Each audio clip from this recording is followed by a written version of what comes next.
Woohoo! All right, now we're live and up and running on multiple platforms. This is so cool. So welcome, welcome, welcome. Guys in the Instagram world, we're going to start a little bit over again, but you already got a secret. You know the secret. These guys don't know the secret yet. Okay. So happy day, happy life, happy journey. Welcome to Walking the Path on Rhythmia's Facebook and YouTube and Instagram channels. I'm so happy to be here. I'm so excited to be here with you. And I'm so excited to be on property at Rhythmia. Do you know why? What's going on at Rhythmia every week? What happens at Rhythmia? Huge transformation happens at Rhythmia every week. Every week, week in and week out. This is a magical place. This is a magical place where you can come and be safe, where you can come and be vulnerable, where you can come and know that your needs are taken care of and that everything is designed to help you, to serve you. Everything here, all the parts are here. If you want to transform, if you truly want to transform, if you truly want to live a life better than you could have imagined, if you truly want to live a life of abundance and prosperity, of peace and love, of joy and harmony, then this is the place where you can come and catch a glimpse, right? All the parts are here. All the constituent parts are here. And all you've got to do is come and show up. And if you show up with an earnest heart, here's what's going to happen. You're going to see some aspect of yourself that you haven't wanted to see. You're going to see who you've become. You're going to see the stories that you've taken on that you tell yourself that are arguments for your own limitation, right? You're going to see the stories that you tell yourself that are actually you arguing for your own limitation. And then you're going to merge back to a state of wholeness. Once you stop arguing for your own limitations, you're going to merge back to a state of wholeness. And then you're going to be able to heal your body, heal your heart, heal your soul, and forgive the unforgivable. That's what happens at Rhythmia every week. So come, check it out. Call the number, that number right there. Call that number and talk to our folks in the phone room. They're amazing. They're amazing, and they will help you figure out how to get here. So in the meantime, I want to tell you the topic today, trust to flow. Trust to flow. So trust, how do we trust? A lot of us have forgotten how to trust, right? And some of us think that trust is something that it's not. Some of us think trust is like, oh, I left my teenager at home and I went on vacation. That's trusting. No, I left the keys to the office with my secretary. That's trusting. No, that's not trust. Trust is like what happened this morning or this afternoon. We started the Instagram live, and on the Facebook and YouTube channels, it wasn't happening. And we just had to trust. We just had to step into a deep knowing that everything is unfolding in divine perfection. Now that's great, easy to say. But you all know in your lives, you've experienced flow. You've experienced being in the zone. You've experienced when everything just sort of clicks, and you've experienced when it doesn't click. What's the difference? What's the difference? The difference is trust. Trust and acceptance. How do we trust? First, to trust, we must accept. Hey, Siwar, great to see you. Woohoo. To trust, we must accept. Acceptance is the key. Great sages and saints and teachers of the ages have all told us that trust, that acceptance is the key. Our acceptance makes it real. Life responds to us at the level of our acceptance. So what is acceptance, right? Acceptance is non-resistance, and non-resistance is an art. Once mastered, the world is at your feet. The world opens up to you. So it begins with this idea that everything is okay just the way it is. And that's a hard idea, because the fundamental underpinning of all spiritual improvement, of any self-help, right, is that I want to improve. That's the whole idea of self-help. The whole idea of spiritual seeking is to improve, right? But if we are seeking to improve, fundamentally, we're saying that right now isn't right. There's something wrong right now because I need to improve. And the other thing about acceptance is we think that if we accept the current situation, we're capitulating to it. We're condoning it. We're saying I want more of this, right? And so we don't want to accept it. I don't want to accept this current situation. I don't want to accept my messed up relationship. I don't want to accept the fact that I'm having trouble paying my bills right now. I don't want to accept the fact that I'm working with an illness right now, right? But our acceptance is what opens the space for manifestation to rush in. So when we accept, we're not saying I want more of this. When we accept, what we're saying is everything is okay just the way it is. And there's a biblical phrase that says, to he or she who has, even more shall be given. To he or she who has not, even that will be taken away. Okay, what does that mean? That used to be, I was like, wow, that's not very cool. What does that mean? If I have, I'm going to get more. And if I don't have, they're going to even rip that away from me. That sucks. What it's saying is to he or she who has a consciousness of abundance, to he or she who has a consciousness of peace, of love, of beauty, of joy, even more abundance, peace, love, Judy. I don't know about Judy. You might get more Judy, but more beauty and joy, right? Even more shall be given. And to he or she who is living in a mentality of lack, that it's not enough, that right now isn't enough, that right now isn't okay, that my relationship isn't okay, that my finances aren't okay, my health isn't okay, then even what you have will be taken, because you're coming from a consciousness of lack. So it's all about our level of acceptance. Life responds to us at our level of acceptance. So the first piece of acceptance is to unbecome, to release all the stories about the way we think it should be. Normative statements. I think it should be like this. I shouldn't be experiencing this health issue. I shouldn't be at this point in my life having trouble paying my rent. I shouldn't be in another relationship like this. How many times have I been in a relationship like this? This shouldn't be, right? That shouldn't be is coming from an old story about what you think it should be. And when it doesn't match, there's contra energy. And that contra energy is what causes that same old thought pattern to keep winding tightly. How do we loosen up that thought pattern? We loosen up that thought pattern by dropping into a deep state of acceptance. Thank you, Liz. I love you too. I just love you all. I'm so grateful. We loosen up that thought pattern through our acceptance. The only way to unwind our habitual patterns is to stop and just come to a state of acceptance. There's no better me. There's no better moment. There's no better relationship. There's no better job. There's no better anything. Anytime I want to be more spiritual, be thinner, be smarter, be better looking, be taller, be richer, be whatever it is, anything that I'm wanting more of is fundamentally saying that right now isn't enough. And it seems to keep that habitual pattern locked in place. Now, Bria just said, I was at Rhythmia in January and I'm stuck in this now. Okay, Bria, beautiful. So there you are, feeling stuck. It's okay. There's nothing wrong with being stuck.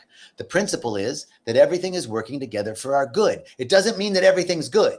It means that everything is working together for our good. So even the stuckness, Bria, is working for your good. Even the stuckness is coming to help you release something that no longer serves you. And the only way we can do that is by being okay with my stuckness. So I was sharing with my friend Sherry earlier today about a little game that I play. It's called Put a Buddha on It. And I want to acknowledge that the idea for this came from Pema Chodron, a wonderful book that she wrote called Start Where You Are. It's a beautiful book. And in one of her chapters, she talks about this. She says that Buddha wasn't a guy who is smarter than you and I will ever be, and who lived about 2,500 years ago. Buddha is not the guy's name. Siddhartha was the guy's name. Buddha means awareness. It means awakened consciousness. Just like Christ isn't Jesus's last name, Christ means consciousness, right? It's the Christed consciousness. Yeshua bin Yusuf was his name, right? So if Buddha isn't a guy and doesn't mean that somebody who's smarter than you are, Buddha just means awareness, then if I put my Buddha on it, whatever I'm experiencing, Bria is feeling stuck. If I put my Buddha on it, then I'm just saying, oh, there's my stuck Buddha. Boom. That's it. This is the beginning of acceptance. Oh, I'm feeling stuck. Because if I'm feeling stuck and I shouldn't be feeling stuck, I don't like feeling stuck. I want more of not feeling stuck and less of stuckness. More unstuckness, less stuckness. Well, Buddha said all suffering comes from resistance. All suffering comes from us striving to grab onto something or push something away. More of this, less of that. That is the process of not being present. That is the process of not accepting, right? So here we are. I'm feeling stuck. Here, let's say I'm worried. I'm worried. Life is going really well, but I just feel like the next shoe. When's the shoe going to drop? When this can't keep going on. This is just luck right now, right? And I know, oh, I shouldn't be thinking that way. I shouldn't be thinking that way. There's my doubting Buddha. There's my fearful Buddha. It's okay. When I put my Buddha on it, when I just acknowledge, if anger's your thing, I'm getting angry. I keep getting angry. I have road rage. I blow up at my wife. I blow up at my kids. I blow up at my husband. I just am angry. I'm an angry person. And then you go, I'm going to stop being angry. I want to stop being angry. Stop this anger, right? And then you get angry. And then you're mad at yourself for being angry. It's just perpetuating more anger, right? But if I can just go, there's my angry Buddha, right? Let's say I'm preparing for a ceremony. And I've made an agreement in many traditions. You're not to have sex or masturbate or do anything before ceremony, right? So here I've made that commitment, and yet I'm a little horny. There's horny Buddha. There's not one part of you or of me that isn't worthy of acceptance, that isn't worthy of non-resistance. Right? Non-resistance is an art. It's the beginning of acceptance. When I can step into non-resistance, when I can step into to acceptance, I can begin to forgive. That's the next part of acceptance, is to forgive. I forgive myself for all the times I've chosen lower. I forgive myself for, broke Buddha. Listen, there's my broke Buddha. All right. That's what I'm experiencing. And somehow, when I can separate a little bit of space between me, what I'm observing, and what I'm experiencing, because the truth is, you're not broke. You're not stuck. You're not who you are. Who I am is an unlimited being of light, luminous beings, unlimited potential, unlimited possibility. It's our acceptance that makes it real. And if I'm stuck in my view, I'm stuck, or if I'm angry, or if I'm broke, and I think that's who I am, then I'm fused with that. But if I can go, oh, there's my broke Buddha. Now I'm looking at it. That's not me. I'm the one observing it. I'm the one looking at it. That gives us a little bit of space between what I'm experiencing and who I really am. Now, we can then move into forgiveness. I forgive myself. I forgive others. I forgive the situation. I let it go. I don't have to keep living this trauma. I don't have to keep this story alive that I'm broke, or that I'm stuck, or that I'm angry, or that I'm not enough, or that I'm ugly, or that I'm fat, or that I'm, not spiritual enough. I don't have to keep this story going. Yeah, there's my tabacero. There's my smoking Buddha. Right on. There you go. Right? So I put a Buddha on it, and then I can forgive it. I can let it go. I can forgive. And as I forgive, and as I put my Buddha on it, as I accept, I move into a deep state of surrender. These things, acceptance, forgiveness, surrender, putting my Buddha on it, starts to move me into a natural state of joy. It's sequential. I have to start accepting things first, and then the natural state of joy opens up. I move naturally. My clients, when I see clients one-on-one and we work on acceptance first, the report is, after a few weeks of working on acceptance, I get a call. Oh my God, this week I was just happy for no reason. In fact, some crappy stuff happened, but I was still happy. Why? Because you're not resisting. You're not resisting, and you're not so fused with what's happening.